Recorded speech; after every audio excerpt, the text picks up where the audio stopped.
Hey, and you are back with Stephen Koepfer and Paul Varacchi on Film Fights with Friends. We could have said it together. We could have. You could have, Jesus, man. You always got to fuck it up. Sorry. You want to go again? No. And we are your friendly neighborhood action filmmaking podcast. We're still working on this intro, but yeah. Oh my God. We got such a great episode today. This interview with Tom Denier. I had so much fun. Was so much fun. So much fun. Yeah. Effects. I'm just going to go effects superstar. Special effects superstar. Yeah, totally. I mean, this guy has worked on some awesome films. Legendary films.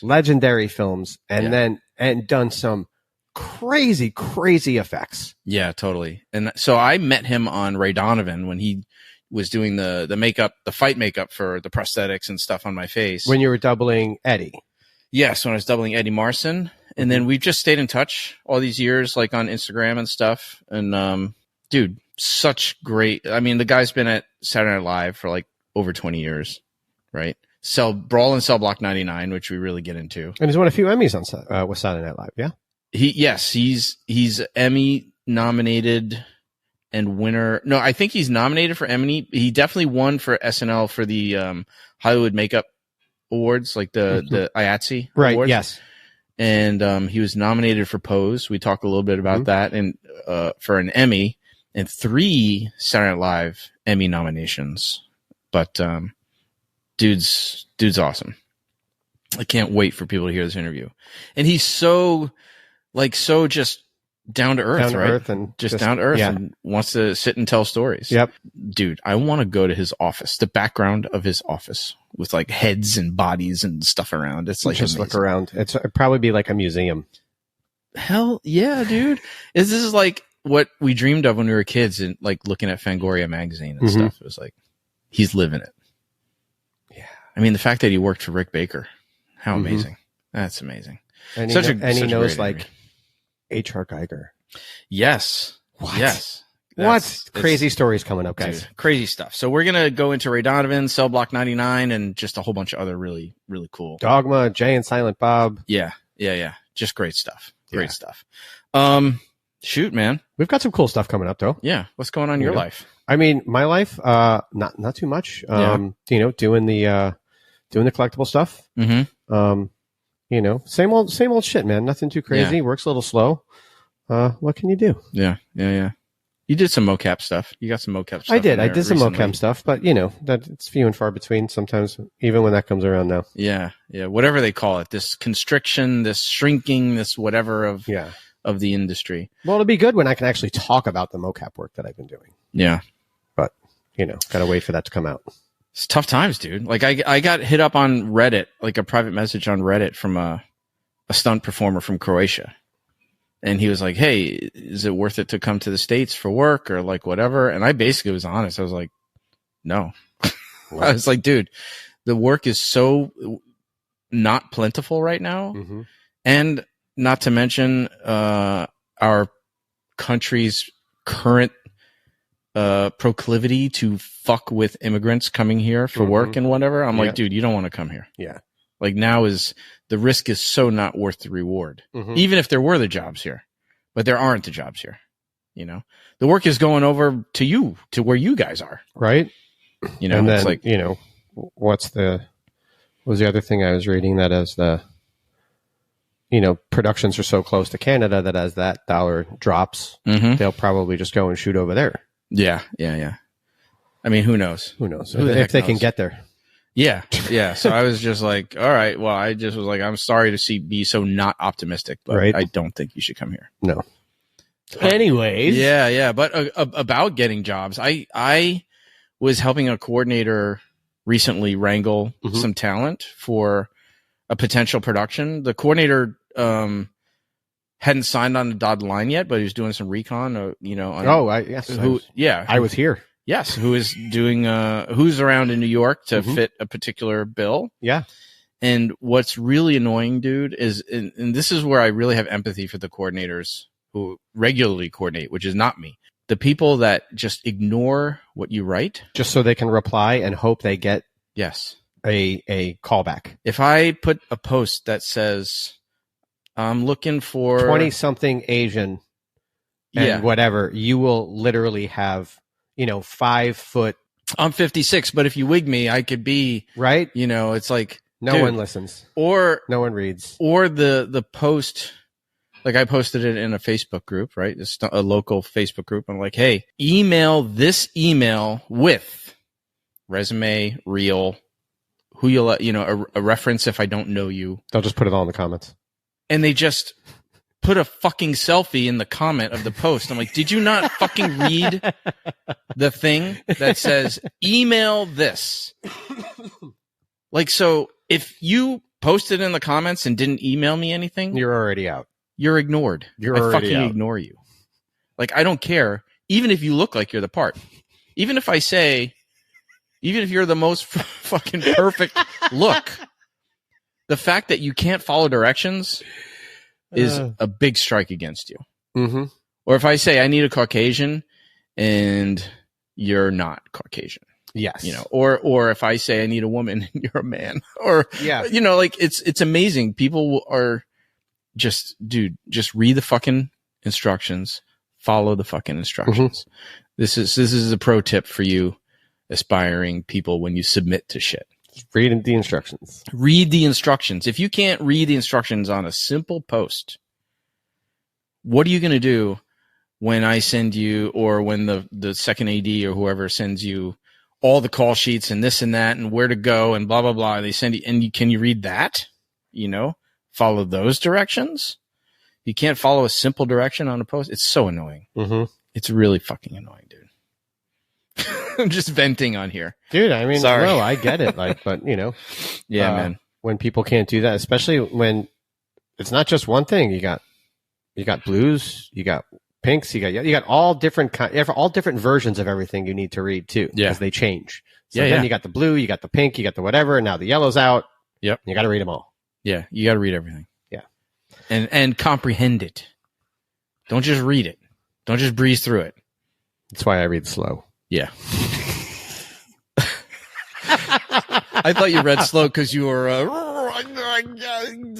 That was close. That was close. It was there. That's close, bro. Dude. I don't know. It was on the tip of my tongue. That's close. I might be able to. I should be able to break a bottle over your head for that one. Yo, dude. So we got hit up today. I don't know if we're gonna get it yet, but maybe we'll know by the time this episode airs. We got a reach out from the CBS. No, not CBS. Not CBS. This is not CBS. Not CBS. I get these confused. But it's the ad agency that is doing marketing for Mission Impossible: Dead Reckoning. Yes. That's right. And we thought that they heard about us from CBS. That's because we did the Mission Impossible spot on CBS Mornings with the last Mission Impossible. Yeah, with the last Mission Impossible. So we were like, oh, they must have. No clue. But no, they didn't. It was purely coincidental. Because we're awesome. Yeah. If we don't say so ourselves, maybe not. We might not get it. Right. But anyway, so we put in a bid. They had a idea for some marketing stuff for the upcoming movie, and they reached out to us. So let's see what happens, man. That's pretty cool. Hopefully next time we'll have some good news. But we'll put the old CBS Mission Impossible spot in the show notes. So, yeah, good idea. So people can see it. That was fun. Yeah. We taught Tony DeCoupiel how to do a little fight. And a little pull. And we did a little hand pull with him. Yeah. It was cool, man. That was fun. Yeah. Let's just talk about this amazing film festival that we sponsor. The Art of Making Film Festival. The Art of Making Film Festivals movies? What? The Art of Movie Making Film Festival? The Art of Movie Making Film Festival. You'll get it right one of these days. Oh, my God. There's so many words in these. Between that and Jared's school, I'm just never going to get this shit straight. Oh, my God. Yeah. No, let's not go there again because I don't remember the name of Jared's school. It's the New York Stage Combat Screen Stage. New York Combat Stage and Screen. Is that what it is? Yes. Good for you. Yeah, no, I'm just fucking around. No, we love Jared. Of course. We love Jared. But yeah, the Art of Movie Making Film Festival coming up this October. Mm-hmm. And they will have a best stunt performance category, and the winner of which we will invite on this very show. Yeah, along with effects, puppeteer, all kinds of different. Actually, all kinds of great very much in line with the guest our we guest have on today, Tom. Yeah. they celebrate all the crafts in the movie making industry, like not the best actor, not the best cinematographer. It's all the set decorations, puppeteers, special effects, wardrobe, like that kind of stuff. So definitely an awesome film festival here in New York City. They actually just had a LA summit. They're doing like these little they did an Atlanta summit, they just did a LA summit, like a smaller festival. And our buddy Hugh Fitzgerald was on the panel out there in LA. Love it when a plan comes together. I all of a sudden just realized a plan we just had come together. What's that? We have another date. Oh yeah, that we can now fucking talk about, dude. Yes, we can talk about it. Right? August, like holy shit. See, I just remembered too. Our next live event. That's right. August 16th. We just finalized the date last night. And we are going to do advanced screening. Is that what we're calling it? Yeah, we're doing an advanced private screening of the Safe Sets documentary. Which is killer. It's such a good film. For those of you that have the opportunity to come to this, definitely take it and come see it. Well, the only way to have an opportunity to come to this is to support us on Patreon. That's right. And be on the invite list. Because we will not be selling tickets. It will be invite only. Mostly to industry people. Yes. But if you are a Patreon supporter, you will be invited to attend. So definitely think about supporting us on Patreon. Please. And being part of our community, man. Otherwise, like, subscribe, follow.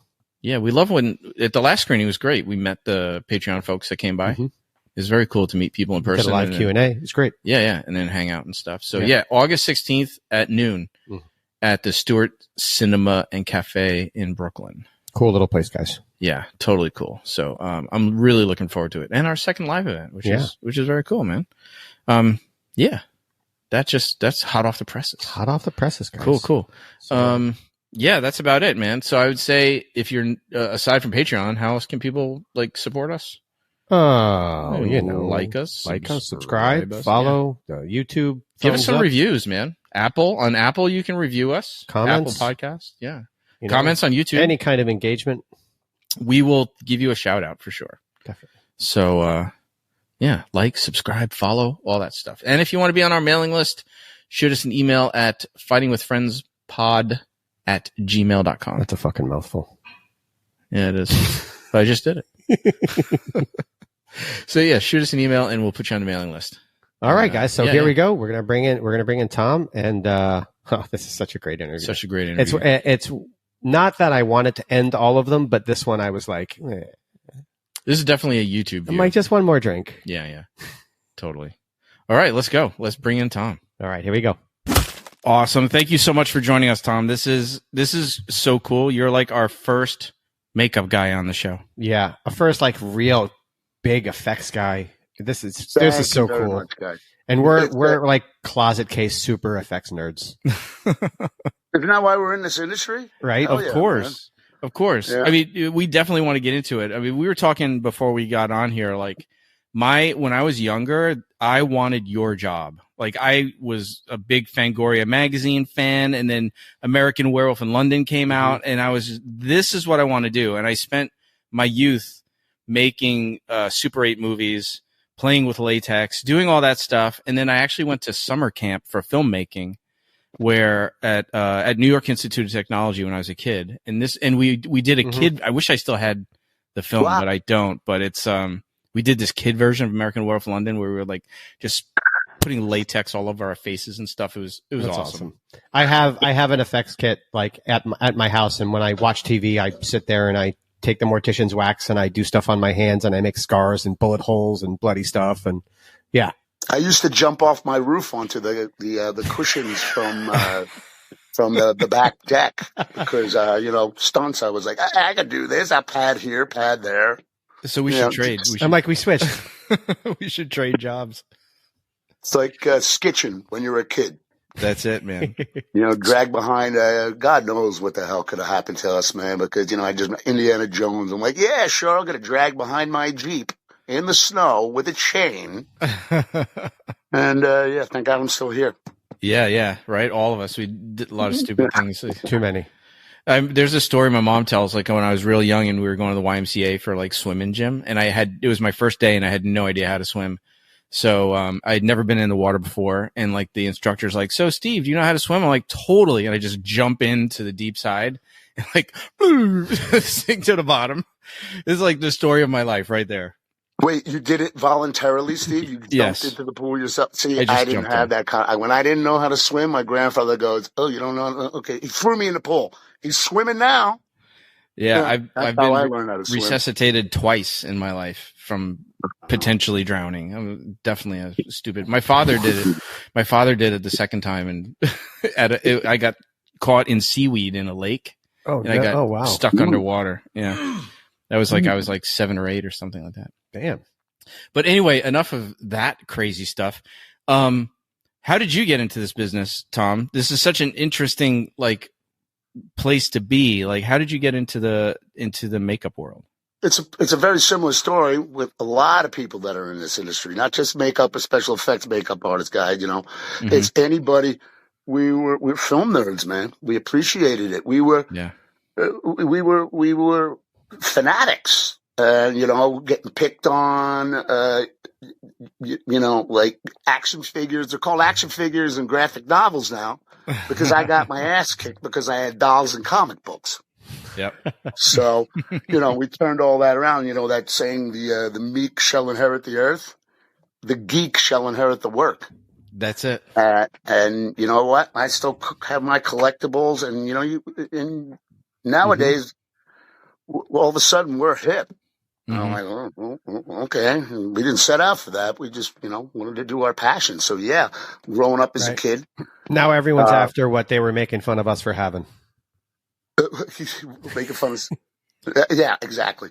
And, thank God I had supportive parents. My mom is very artistically skilled. My dad is amazing with his hands. He's 3D. My mom's 2D.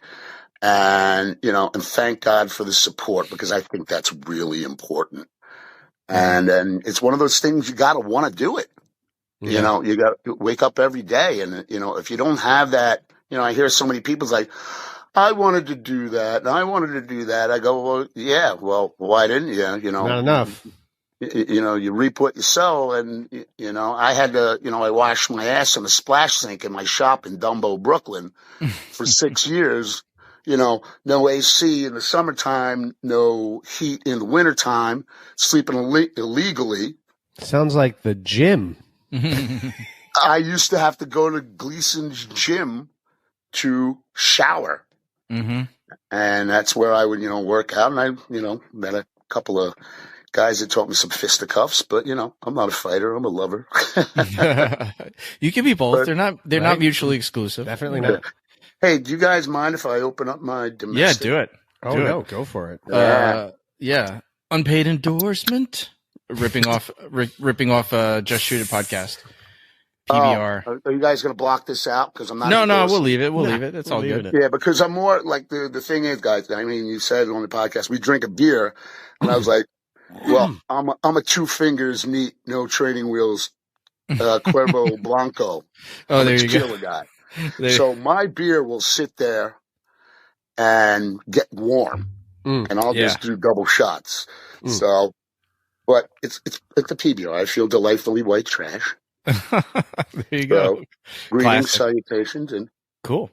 Hey, so we always start with a fight, and then we migrate into wherever the conversation goes. But you and I met on Ray Donovan season 6 when I was doubling Eddie Marson, and yes. We've never really talked to anybody, right, about how they prep fights, the makeup for fights. Mm-hmm. And so I'm going to read a little bit of the description of the fight, but we want to definitely pick your brain about where you start when you get a project. What's that process for you? But I'm just going to do a little bit of reading one of the fight descriptions from episode 3. And the fight will be in the show notes. So everybody listening or watching, just pause right now, go watch the fight, and then come back. So interior, Brooklyn warehouse, night. Terry, fist raised high, stand in the hay bale ring, opposite a big bearded man, Polish Tony. The fight is several minutes in. Both men shine with sweat. Terry already black-eyed and bloodied. Polish Tony is easily on top. He catches Terry with a flurry of heavy blows. I can't read some of this because it has my notes, my choreography notes on it. So, but, and back for more punishment. Polish Tony uses Terry like a punching bag and throws him like around like a rag doll. Terry's taking real pummeling, and that's when the real men stand up. Terry comes back slugging, uppercut, catches Polish Tony. Tony counters with a short right hand, rocks Terry. Terry responds with a left hook, toe-to-toe, fucking brutal. Polish Tony dips under a straight right, lands an uppercut on Terry's jaw. His legs plate for a second. Terry launches himself forward, a little bit desperate. Accidental clash of heads. Blood spurts from both men. Jesus, fuck. The pain feels good. The sense of never say die, mongrel in Terry. He goes at Polish Tony again, right hand to the head like a hammer. You can hear jawbones breaking all the way back in fucking Warsaw. Polish Tony drops to the floor, face first like a sack of shit, knocked the fuck out. Bam. So that was Tim Lasik was playing Polish Tony in that one. But when you get a job, tell us what happens first regarding the scripts, breaking down the scripts. Like, where do you start? Well, start at the script. You read what's going on, all that narrative that you just wrote. Then you have to talk with the powers that be, say, what exactly do you want to see? Mm-hmm. But there's a lot of research. Back in the day, you couldn't go to the computer, Google Images or whatever, and look up everything. Thank God for that now. And you want to see how graphic they want to go. You want to see what kind of shots they want to go. What kind of aftermath is going to happen after all this pummeling, because you have to consider whatever happens in this scene, you got to carry through the rest of the episode, healing-wise. Mm-hmm. So it's not just that makeup, not just that scene. It's the rest of the episode. It's maybe rest of the next 2 or 3 episodes. Mm-hmm. So it's not. There's a lot of it's just like, okay, this is where it starts. Now we got to consider what the longevity and where it's going to go, and healing and everything. But as far as like the fight scene itself, I mean, there's an evolution too, right? The beginning of the fight, the middle of the fight, the end of the fight, and the damage has to evolve. There's going to be little breaks in between because you have to show the progression of this of the pummeling. Right. So, and I mean, Eddie Marsden, he did a great job, with everything. And he went through so much makeup changes. I mean, you were in my chair a couple times, so you saw, and, well, especially for that particular fight, it was several hours, right? We had the prosthetics. Oh my God, that whole, in that warehouse in the ass end of Brooklyn, it was in Red Hook or something like that. Coffee Street. I'm like, I know that. Oh, wow, you guys remember? Wow. Yeah. I just remembered a lot of people, a lot of starting and stopping and adding blood and choreography, and with the crowd and with us jumping in and then throwing, you guys in, to take, to do the real hardcore stuff. Mm-hmm. And while you guys would be doing that, we would be changing Eddie over to his next stage of whatever demise his face looked. And it was a solid experience, man. And it was tough, but the end result was great. It's a great fight.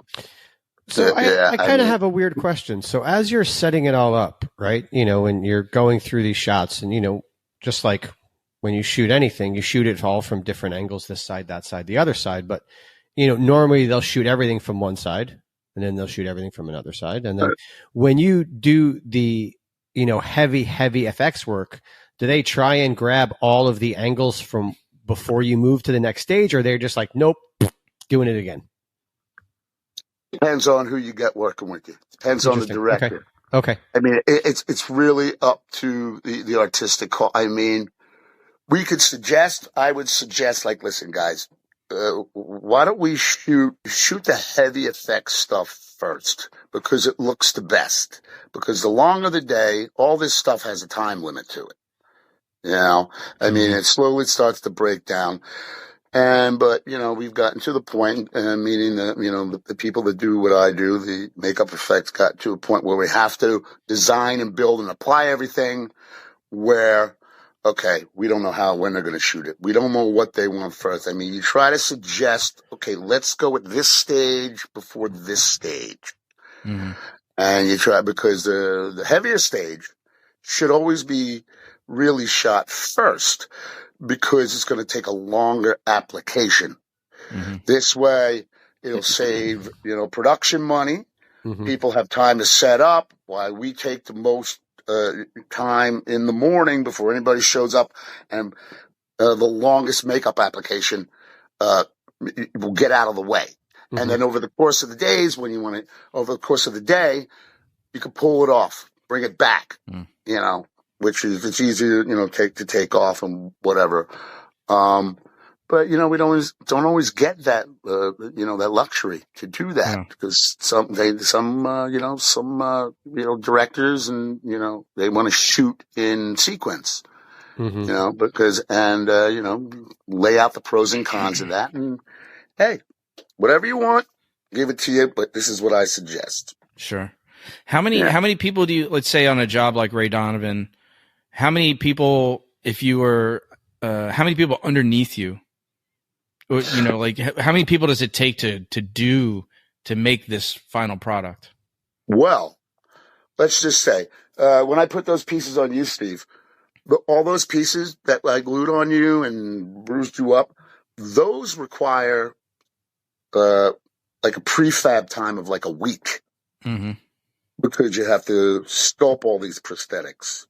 First you got to take a life cast, and you got to sculpt them, and then you got to make a mold, and you got to cast them, and then you got to prep them. And that's like, that's like a work week just to get these pieces ready. And then on the day, it takes a couple hours, at least to apply. Am I right? Those the prosthetics you guys put on me were created on a cast of Eddie Marcin's face. I was just gonna ask that. And retrofitting on you, it's fingers crossed. Right. But sorry to say this, guys, but you guys already know this. If we see your eyes, we're seeing too much. There you go. You know what I'm saying? It's like, you got to pull the Colt Seavers thing, and you got to, be the fall guy. Mm-hmm. And you don't really get the recognition, unless you play a bad guy or something that's featured, right.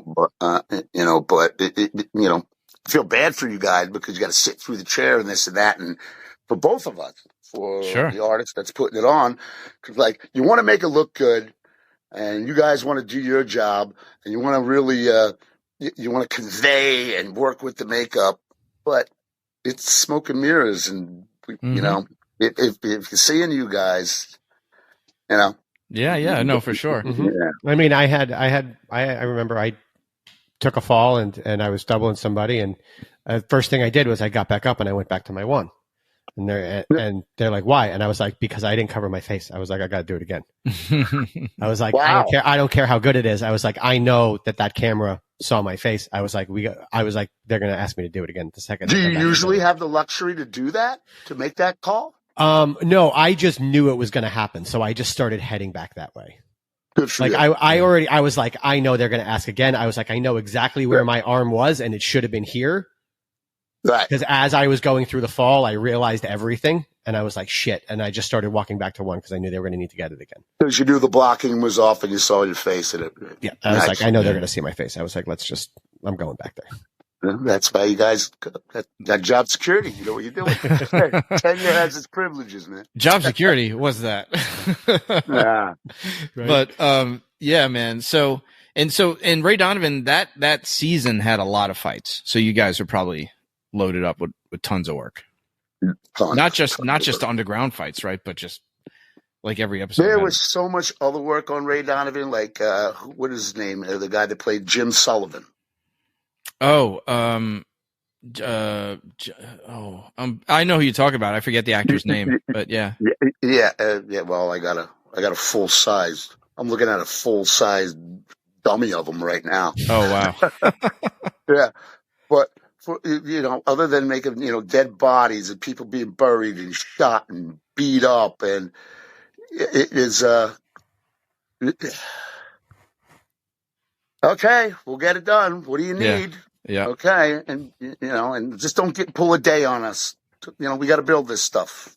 you know? So, and I was working with the first season that I was on was season 6. Yeah. I That's when we and met, I did John Voight's makeup, Mm-hmm. and I was his makeup artist. But I had worked with Liev in the past. I worked with Liev on the what is that movie? Chuck. Oh, cool. I did all his Chuck Wepner beat up makeup stuff. Oh, nice. And you did you work on Lights Out too? Yes, I did. Yeah. I did Holt McElhenney's makeup. Yeah. Wow. That's it, man. That show, I loved that show. That was a great show. That was a great show. Yeah, Holt's a great guy. Yeah. Well, yeah, I worked with Holt a few times, but yeah, I did a lot of stuff like that. And, you know, making monsters and being a monster or whatever in a full suit, there are no guidelines. There are no, like, you don't have parameters that you have to follow. Like, you could throw, like, creature face and a full suit on somebody. You know, and they got to work with it, blah, blah, blah. But when you throw like a nose on somebody or just a piece here, you got to blend all this in. Yeah. So you got you know, that's tougher. Blending is so hard. Full creature. It's the subtle stuff. You know, I went to Macy's and literally asked one of the makeup ladies on a slow day in White Plains, and I asked her to show me how to blend. I didn't know how else. I mean, what else am I going to do? Yeah. But that brings up an interesting question. Like, so what's the dividing line between all you guys between hair and makeup and the SFX and all, like, cause like even like sometimes like, let's say props and wardrobe, there's that, like, who's handling this? Is it you guys or is it us guys? What's the crossover with all you guys? Well, like, special effects makeup, like, you know, what we do, there's a lot of construction. It's not just makeup. It's, you know, you're making molds, you're grinding, working with fiberglass and polyester resins, making molds. This is like heavy shop work involved. You know, it's not like, you know, people come, oh, I want to be a makeup artist. Well, okay, well, there's lipstick and stuff over there. No, well, I want to do special effects. Well, it's not just putting something on somebody's face. You got to fabricate this stuff. So it's a whole other process beforehand. You got to mix all that crap. Yeah. But right? That's like, you got to make the silicone or the epoxy or all that stuff, right? What you just said? That's crazy. Yeah. One and the same. Yeah. And then with that said, then you get on set and then, and then you're applying it on the actor and whatnot, and then depending on who the actor is, if they want to be, accommodating, or if they're not accommodating, allergies, you have to be accommodating. But it's, I like to be in the union in IATSE 798. You have to be able to do everything from light prosthetics to, like, I can glue on eyelashes. I can put lipstick on. I love it when we get some, like, I got to go in, if I have a slow season, I'm like, sure, I'll go in and do some background beauty or whatever. And they sit in my chair and they look at me. I go, don't worry about it. I got this. And then at the end of the day, I get the older ladies come, oh my God, you did such a great job. I go, well, I know what I like. And so, there you go. Good, but, yeah. You also worked on Noah. So what do you do when you throw the element of fucking water in with everything you have to do? That I learned, because obviously we know a lot of people that worked on that film, and almost everybody was like, it was a nightmare. Oh, I actually had a good time on Noah. I mean, I was in charge. I was the third seat in the makeup department under Judy Chin and Margie. Margie's going to kill me because I forgot her last name. Anyway, sorry, Margie. We love you, Margie. So I was the third, so they basically put me in charge of all the background team. So I had to put a team of makeup artists, like 25 makeup artists, because we had like anywhere from like 200 to 400 background. And in the range, so, you have to do research, and like, there's a lot of like, figuring out, like, how the hell is we going to get this to stay on? So with that said, I talked to people like actually Rick Baker. Oh, legend. Legendary. Yeah. Oh. I worked with Rick. Oh my God. awesome. That's so cool, man. Oh, you kidding me? Boing. Yeah, it was like, I worked with Rick on, he gave me the job and I couldn't believe he's like, you want a job? I'm like, yeah. He goes, don't fuck it up. And I was like, famous words. But with that said, I learned a lot and I took that experience and I applied it to Noah. And people have been asking me, well, how did you get the makeup to stay on? And it's all about an additive. It's all about learning your materials, doing a little R&D, a little research and development, and then and going from there. But, I actually had the makeup team from Fury Road. When I was sitting on a panel at a trade show in New York, the team from Fury Road came up. The makeup department head goes, how did you get everything to stay on in the elements? So I pulled her aside and I said, oh, okay. So the secret sauce. Yeah, but it's literally, yeah. But it's so actually speaking an of additive you add. Yeah. It's an additive you add. It'll stay on all day, but you know what? The extras, you bitch about it at the end of the night. Yeah, here you go. It's a little tenacious, the stuff, but hey, harder to get off, but stays on, right? Yeah. Yeah, exactly. But you brought up Rick Baker. I'm curious who your mentors are. Like who kind of ushered you into this business? Like at some point, right? This is what you wanted to do. And then how did you get brought into the industry? Okay. So shall we start like who was that? I was born. I was a fetus. When I was a kid, my grandfather took me to the movies, and this movie Star Wars came out. Oh, you guys might have heard it. Sorry, what was that called again? Star Wars, I believe. Yeah, I think I've heard of it. I think I've heard of something like that. Yeah, I think it has some notoriety. But my grandfather, I remember, he goes, "Hey, I heard about this movie Star Wars. Oh, you want to go see it?" And I was like, "I don't want to go see no stupid Star Wars. I want to go to Jones Beach." So finally one day said, "Okay, we're going to go see Star Wars." Okay, I saw Star Wars and I was like, "What the hell? Stop the press. This is great." This is when I truly fell in love with science fiction and movies and all that. But I was always like Star Trek when I was a kid, Twilight Zone. And then so in 1977, my grandfather took me to see Star Wars. I was like, wow, Star Wars, great. And then he took me to 1979 to see the movie Alien. Forget about that. Then I just fell in love with art and direction. And I was like, okay, I want to be in movies. I want to work in this thing. And I grew up in front of the TV. And so just persevered for years and years, as a kid, always put stuff on. I always had the best Halloween costume. You still do, but your Instagram is awesome, dude. Yeah, it is. Oh, thank you. The Halloween costumes are great. I gotta represent. Well, I'm not allowed to enter any contest anymore, so they make me the judge. But and then and then I saw the movie Lost Boys, and then that got me into makeup effects. That's what I was like, okay, it's all about blending. I go, okay, I want to, and plus, who didn't want to be David the Vampire? So oh no, go ahead. And then the first time I worked on a movie, one of my first forays out, professional one, was a movie Bullet with Mickey Rourke and Tupac Shakur. Yep. Yeah, and I was like 23 on that.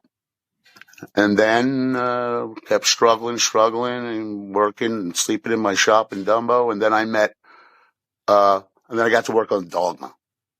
And I met, Dogma. I built the armor, designed and built the armor with the help of my buddy Louis Zakarian.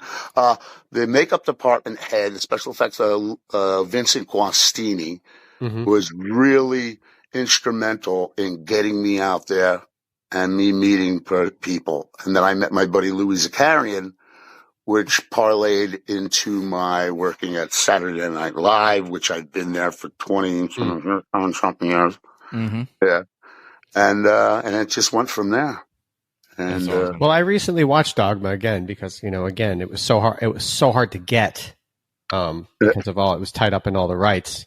So I finally ended up buying a copy, and I forgot how effects driven the final scene is. Yeah. We got the Golgothan, the shit monster. Mm-hmm.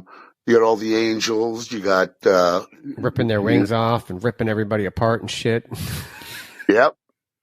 That was a lot of work, but I'm really proud of my armor that I built. I mean, you see it in the background over there. Oh, yeah, you got lots of cool. There's some heads back there too, prosthetic heads. Yeah. I didn't just fucking look behind me. Don't laugh at me. Did you look behind yourself? No. That's awesome. Is there somebody behind me? He's still there, isn't he? Dude, when you I mean, it must be like a kid in a candy store, right? When you get a script to first read and then your imagination go crazy. I mean, are there times when you envisioned a certain? I know we have to help collaborate to tell the story, but are there times where you envisioned it one way and they wanted something else, maybe not as cool Brawl as what you were Cell Block 99. Oh, okay. Let's pause right here before we go there. Yeah, but you asked that, I'm going to give you. That's the best example of perfect. How I saw something different than the powers that be. But we'll get to that, I guess. Well, I'll just read, since you brought it up, I happen to have the script right here. So let me just read this little section from the kind of iconic scene. And it's also the scene why I always think of Brawl in Cell Block 99 as dragged across concrete. Because there's so many people dragged across concrete in Cell Block 99. I am very proud of that effect. Dude, so this is that scene. The Chinese man wobbles. The Texan seizes him by the hair and throws him to the floor. Cartilage snaps. Blood squirts from his nostrils. Bradley sets the sole of his right sneaker on the back of Johnny Moo's head. Do what I say or I'll kill him. Eleazar shrugs.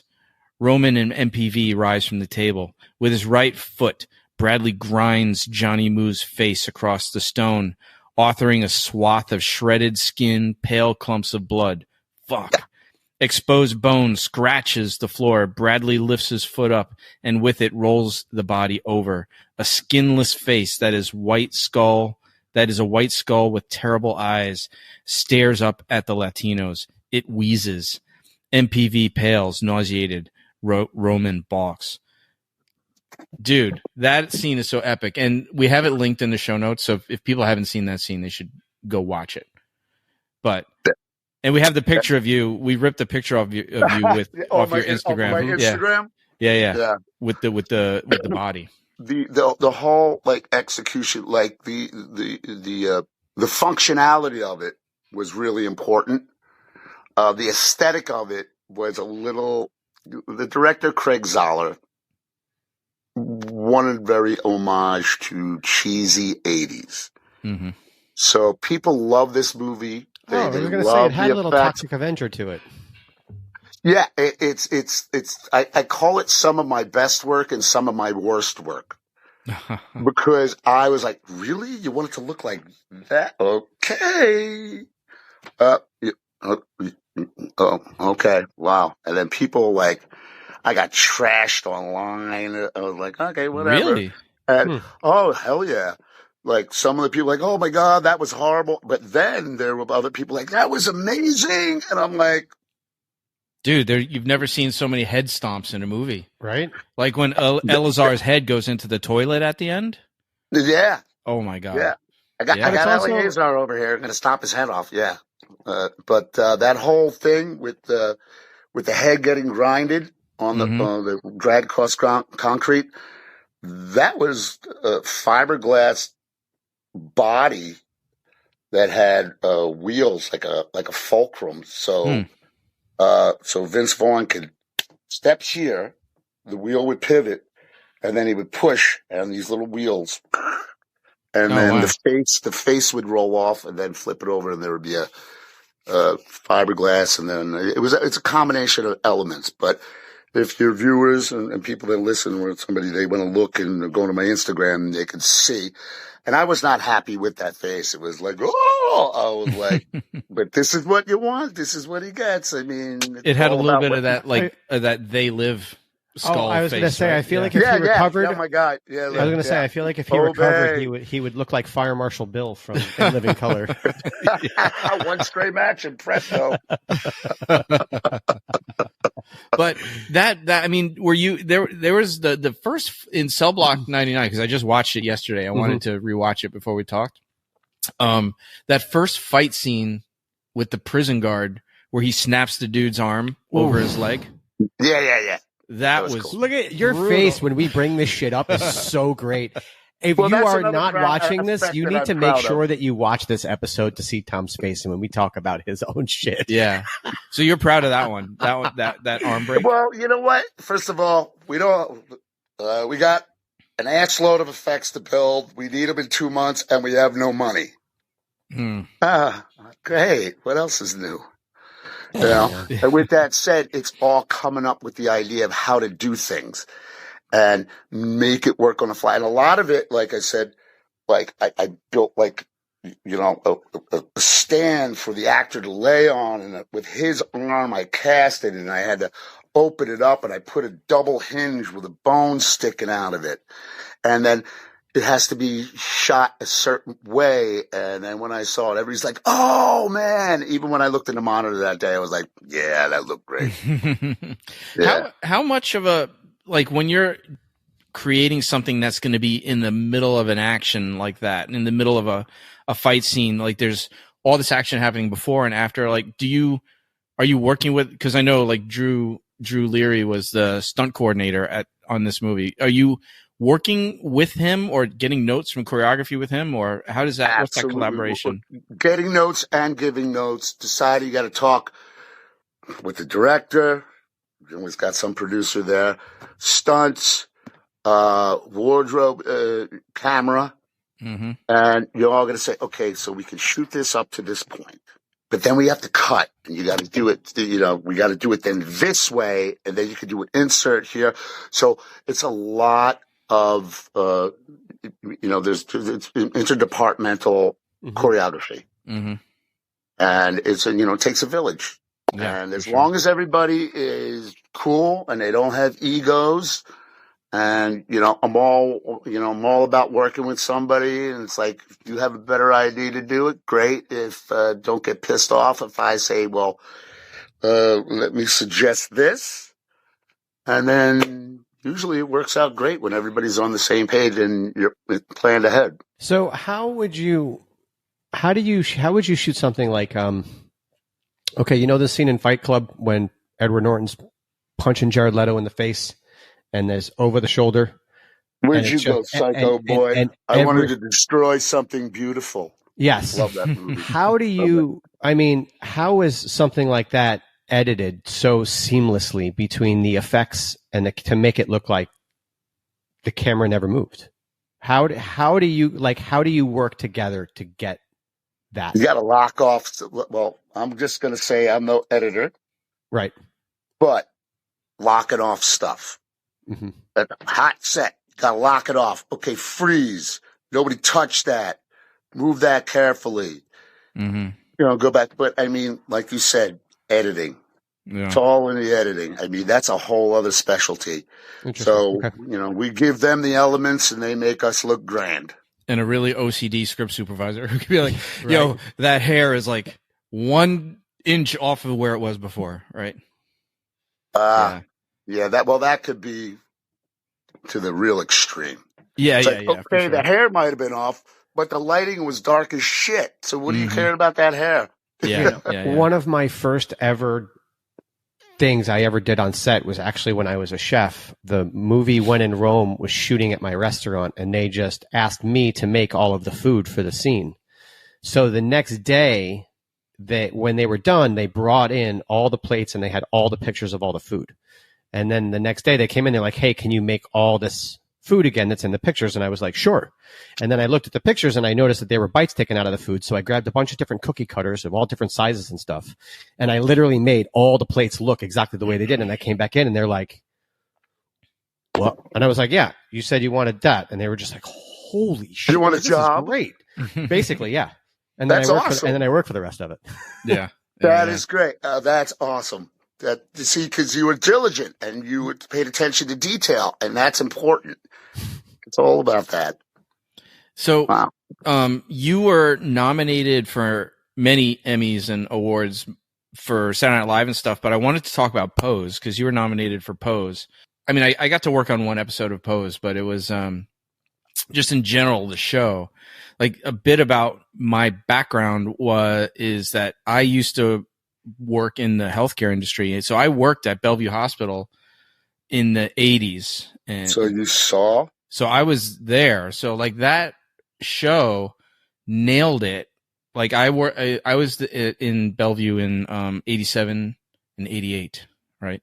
So it was so spot on that show that no joke, like every episode I was crying. It was so crazy. But I know you were working on that show to help with the makeup regarding the people that were living with AIDS. Yeah. Yeah, I mean, our generation, insane. Guys of our tenure, knowing that time period and, having friends, gay friends that died from it back in that, because I'm 56. Same. So, yeah. Oh, all right, 1969. You guys both got 10 on me. Well, I'm 68, but I'm 46. He's 46. He's there. We'll take it. We'll take it. I mean, I grew up in Chelsea. Oh, there you go. Well, I was a student at School of Visual Arts in the 80s. I mean, you went to SVA? Yeah, sure. I graduated in 90. Nice. Yeah, a couple of buddies of mine went to SVA. Yeah, But we had AIDS was a huge thing. I mean, I had one of my best drawing professors died of AIDS, and it was I met Keith Haring back then, and and it was just so it was personal, a little bit personal. Pose was a little personal. Kind of related to it. So, so you thought that the makeup, end result of makeup that I did on Cubby, Jeremy McLean, did it mess you up? Well, it was the makeup, but it was also, I mean, like you said, it's kind of like it was a performance. It was the makeup. It was the environment. Like they nailed the 80s inner city hospital look. Just everything about it was spot on. It's one of those things where kind of like what Scott said about the gun handling. Like if you notice it, then it's not good. Like everything was so seamless that you didn't really notice how good it was because it just seemed all so natural and fit together. You know what I mean? I'm particularly proud about getting my Emmy nomination for that. I lost to some Star Wars. If I'm going to lose, I better lose to Star Wars. But, I actually had to do, having the opportunity to do that, but it's one of those things, and when I went to the Emmys, all the other things I was going up against had like these crew of people, and then there's me, just my name. And I was like, these people are going to think I'm a dick not giving credit to anybody, but no, I built that in my pajamas in my house shop, over 4 days. So it's like, okay, and it's one of those things that you never know, but and it just came together, and the performance and everything that was involved just fell into place, and I'm very proud of that because I was nominated on my own accord. Yeah, I wasn't nominated part of SNL or anything else, and even though I didn't win an Emmy. Whatever. It's still awesome, dude. It's still amazing. It's amazing. Thank you. I was also just thinking, you brought up Star Wars again, and then it being such an influential film, and then you worked on Jay and Silent Bob Strike Back. Yeah. Yes. So Darth Balls. I was going to say did you work with Mark Hamill in the Cockknocker scene? Yes. So how awesome was that coming all the way? I don't know if you worked with him before that, but saying that starting, with Star Wars being so influential and now doing makeup on Mark Hamill, that must have been pretty fucking amazing. It was. It was very hard to retain your, yeah, it's like, it's hard to keep the nerd under wraps, right? It's like, you know what? I got to the point where Mark Hamill is so cool that you could bring in something and he would sign it. And he would sit there and talk to you about it because he's a nerd himself. I mean, he does the voice of the Joker or, the Dark Knight, Batman. So he's really cool with that. And, gushing about, and then it makes you feel so relaxed when you meet somebody that you put on a pedestal. And if they come off really cool, you're like, wow. I think of all the things when I was growing up and I wanted to be part of this whole community. One of my main endeavors was to have the acknowledgement and respect from those I looked up to. And I did get that with Rick Baker. And I don't know if you guys are aware of who H.R. Giger is. Oh, of course. Please. I built, if you saw my page, I met H.R. Giger a couple times and he was so impressed with my reproduction of one of his paintings to a large scale. He said, "Bravo, it's gorgeous," because I have been looking at his artwork since I was 10 years old.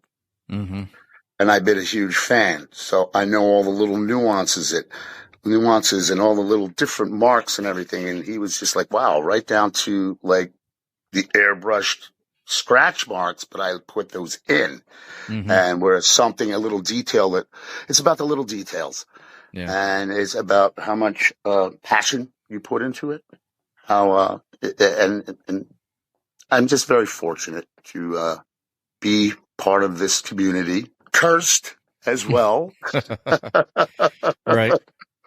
You know what I'm talking about, guys. Yeah, sure. But working on SNL, I bet you've had a chance to meet lots of people that prior you've had on pedestals, Probably for better or for worse, but you've got to come into contact with tons of those folks. Yeah, well, being at SNL for so long, I mean, thank God, my buddy Louis Zakarian, he's been there for so long, and he has really given me the opportunity to, I met Louis on Dogma. He goes, "You want a job?" I was like, "Yeah, what show?" He goes, "You want to work at SNL?" I go, "What, like Saturday Night Live?"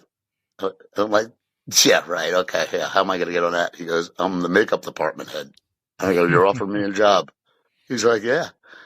So I had no idea who I was working with. I was just being myself and doing the best work. And then when you're hanging out on set somewhere late at night with some guy where you're, off from work and you're like, we're going to go to after hours. And then you create a bond with these people and you don't know what they're up to. And the whole industry is also about selling yourself. You got to convince people you want to buy this. I don't have much to offer, but hey, this is what I got. Yeah, the entertainment part of the entertainment industry, right? We all have. I mean, that's part of it. That's part of it. But the pressure, right? Saturday Night Live. I mean, do you feel you must feel the same pressure that everybody, because it's such a fast paced. At this point, no, nothing takes 2 minutes now. Yeah, people like. When I work with other artists that are brought in from elsewhere, from other parts of the country, especially in the way I work, and anybody, I got to remember to slow down, take my time, because they get all like, when you put on a seamless nose in a commercial break, people have a tendency of being a little intimidated by that. Right. It's like when you watch a stunt person or a dancer pick up like 10, 15 beats of choreo after seeing it once, and they're just like, "Okay, I got it." Yeah. And you're like, "Can you slow it down and break it into 4 parts for me?" Yeah. Exactly. What does yellow mean? Yes. Slow down. Does yellow slow down? What? You might have to explain that reference. What? Excellent episode. Yeah. 12,487 Passaius. That's my other favorite scene, dude. Some of your listeners and viewers are going to be like, "What the hell are they talking about?" You mean I'm right? Yeah. So for the people listening, comment in the comment section if you know what we're talking about right now. Ignatowski. Oh, and listen, by the way, you told me to bring a beer, so PBR, but like I said, I am not really a beer drinker. I'll have a beer. I'll drink a beer, but I like my 2 fingers neat. That's it. Tequila Blanco, no training wheels, and I'll have those one after the other. This is just more like my soda to wash it down. No, I don't need training wheels with my tequila because I just don't fucking drink it. Yeah. Don't need no training wheels. No training wheels. I mean, if I do drink it, I drink it straight. Yeah. Nice. Yeah, that's the only way. Yeah. So what are you guys drinking, by the way? Well, I actually have to train after this, so this is and I gotta go pick up the baby. So I'm drinking apple juice. You charlatan! We have. You set me up. We do have Heineken in the fridge. We drink different stuff. The last episode that we recorded, I drank a Guinness. Yeah. Yes, I mix it up. Oh, really? I mix it up. I usually drink really strong beer. I usually drink like 9.5s. Like I'll drink like Voodoo Rangers. So if you go back and listen, I had that the other day. To the listeners, if you go back and listen to our episode with Cliff Moylan about Patriots Day. So we did 3. See, we were fucking hammered. In season 1. We're doing multiple episodes a day, multiple episodes in a row. Do like 3 in a row, and each one we're putting down like 2 beers. And so by the time we got to Cliff, he was the 3rd one that day. We were so wrecked. And I was drinking, but I was also drinking 9.5s the whole time. Right. He's drinking regular beer, and then we're drinking the tall boys, and I'm drinking the 9.5s, and I was twisted. So we fucked up the intro because we do the interview, then we record the intro. Matt, then we do the interview, then record the intro. Our producer called us and let us come back and do it another day. Yeah, because it was just so bad. We got to shoot the boat scene with Quint again. Yeah. So multiple episode days now. We fake it for the first one and we drink in the second one. Basically, yeah. I'm trying to get a gander what's going on behind you guys. We got American Werewolf in London. Okay. Hobo with a high kick. I don't know if you can see Wait these. Hobo with is that no, that was not Hauer? No, that was a different one. This Hobo with a High Kick was a short film, but you're thinking of Hobo with a shotgun. Yeah. I know Hobo. But and then over here we got some John Wick stuff and some Marvel stuff, and and then we got over here we got Starship Troopers signed by Michael Ironside. Yeah. Oh, no way. Yeah. And it says everybody fights, nobody quits. Yeah. Everybody fights, nobody quits. Yeah, and that's the Punisher poster signed by all the actors and all their doubles. And then we got the Defenders poster signed. There's a lot of stuff hanging up. You guys are hardcore nerds. I dig it. Yeah. That's awesome. We always rotate what's on the table. Yeah. Yeah, we switch it up. Like this Saturday, I got a few collectibles behind me. I know they look cool. I know. Yeah, I just want to. My whole place has got so much crap, man. I want to come to your office and just see what's in there. Come out and hang. I got some action figures. I got loose ones and mint in the box. So I'll let you play with the loose ones. Don't put mint in the box. Oh, my friends, like you said before, like we were doing the stuff that everybody made fun of. Growing up, I would buy 2 always, one to play with and one to keep in the box. I am now selling everything that's open. I have a 4-inch snaggletooth blue silver boots. I don't know if you guys know what that is. Snaggletooth from the cartoon? No, wait. What? I'm not sure. Creature Cantina. Snaggletooth from Star Wars. Yes, I know what you're talking about. I have the one that is $400 loose. Nice. Whoa. Because it was really a red one. Sorry, totally nerding out now. No, I've got the Cloud Car Pilot in on the card unopened, and it was the recall because it had on the back the ad for Revenge of the Jedi. right? So it's like the Revenge of the Jedi on the back. Send away the proof of purchases to get Admiral Akbar from the Revenge of the Jedi. He also has an on-card Bib Fortuna that's in my closet. I keep forgetting to bring it. Yeah, we're total nerds, man. All that stuff. And Paul actually just started a company with I just started a company with a locations manager and a guy I work for, Rocco. We just started limited edition collectibles, and we go to cons and we have a table there and we sell a bunch of stuff. And totally. All right, we're gonna have to talk about this stuff. Yeah, no, because cool. So, what do you got coming up, man? Anything? I'm actually working with a buddy of mine. He actually, I just got off of this thing called Devil in Silver. The what the hell is it? It's called the. Oh my God! There's a whole thing. It's like AMC's version of American Horror Story. It's like The Terror. Oh, The Terror. Yeah. I just got off of the Terror, Devil in Silver. We shot down in what is that? The Fresh Kills in Staten Island. That was. I just rewatched The Terror, where we shot Brawl. Oh, there you go. Oh, we were just wondering if you shot it at the prison in Staten Island. Yes, we did. That's where I was in the hallway. We were shooting another scene. I go, this is where a guy got his arm broken, got a compound fracture that I did. And I remember that whole place. And it was like, yeah.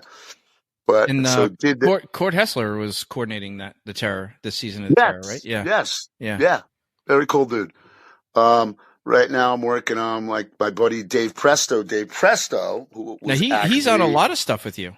I see you two Dave guys is on a lot of stuff, and I've been working with Dave for years. And Dave came to my shop and was helping out with Brawl, and also he was another hire to do. He did Polish Tony's makeup. Oh, right. Yeah, and I would do Eddie Marsden. The tattoos too, right? Tony's. He did the tattoos. Yeah. So he opened up a shop. He's doing real good. Dude, he was nominated for an Oscar. 15 minutes from my house. Oh, nice. And I'm like, yeah. So right now I'm helping him out with the new Dexter, the new Ryan Murphy show called The Beauty. Oh, yeah. No, it's, and then some other thing. I don't know. But what did I want to talk about before you guys kick me off? I don't know. We could go on forever. Right? I feel like, yeah. Well, you got to pick up the kid. I'm like, pick something. Just talk. Pick something. Just talk. All right. There was some. Oh, you want to hear a good Salma Hayek story from Dogma? Oh yes, yeah, of course. I just got back a Santonico Pandemonium pop signed by her. No way. Yeah. Okay, I'm gonna have to back this up a little bit. I'm going to have to back this up a little bit because I'm going to have to show you. Oh, so on Dogma, you know the scene where they're in the bar and they're dancing? It's right before the shit monster. So that day on set, we're in Pittsburgh. Was that when Candy Girl was playing? Candy Girl. So Salma hits her head. Oh, no. Yeah. So she's got to go to the hospital, get checked out. So we're waiting around for, a couple hours, 3 hours, production's on hold. So, yeah, this is probably going to get me in trouble. So we might have to edit this out, but I'm going to tell you the story anyway because you guys will dig it. So I'm sitting at, me and my buddy Louie, we're sitting at our makeup trailer waiting for her to get back from the hospital. So all of a sudden the crew van pulls up and she gets down and I'm sitting on the stairs of the trailer down here. My buddy Louie's up here, and Salma gets out, and she's a little off. And she's got a brown paper bag, and she looks down at me, and she's like, Tom, hold this for me. And I look up, I'm like, oh, okay.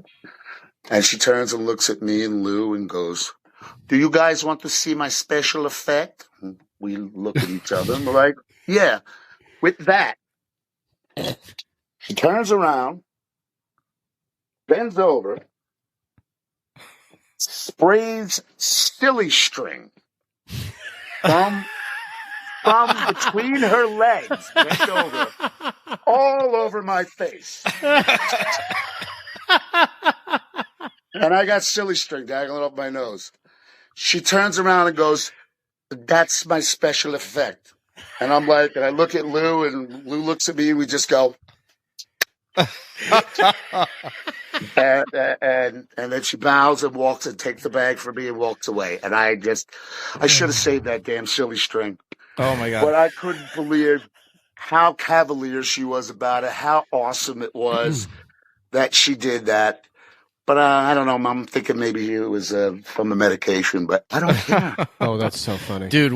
That is a show-ending story if I ever heard one. That is great. That's one of my I got some memorable moments, man. SNL drinking, me and Eddie Vedder drinking out of a bottle of Jack Daniels. Oh my God! Passing it back and forth for an hour and a half. Everybody's like, "Who the fuck is that guy with Eddie?" I was like, you should be asking, "Who the fuck is that guy with Tom?" That's it.